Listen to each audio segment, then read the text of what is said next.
ଆପଣ ଟିକେ ବୁଝିବା ପାଇଁ ମୁଁ କଥା କିଛି ଆପଣଙ୍କ ଗୋଟେ କଥା କହିବି।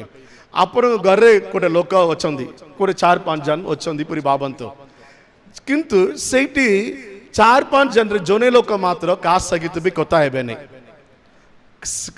କାର ମୁଗ ବି ଦେଖିବେ ନାହିଁ। ସେ କେତେବେଳେ ଘରକୁ ଆସୁଛି କେତେବେଳେ ଘରକୁ ବାହାରେ ଯାଉଛି ଜଣା ପଡ଼ିବ ନାହିଁ, ଆମ ସହିତ ମିଶିକରି ଖାଇବ ନାହିଁ ବେଲେ ସେ ଲୋକ ଆମର କଥା नहीं मानबे नहीं, किंतु घर ଭିତରେ ଥିବେ। ସେ ଲୋକକୁ ଦ୍ୱାରା କିଛି ଲାଭ ଅଛି କି?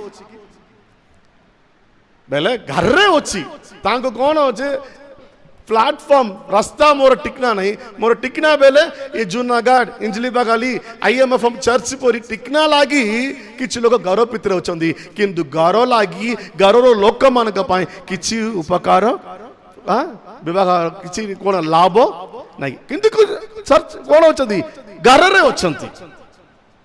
अनेक लोक ये प्रकार ईश्वर घर रे माने अछंती किंतु लुचि करी अछंती।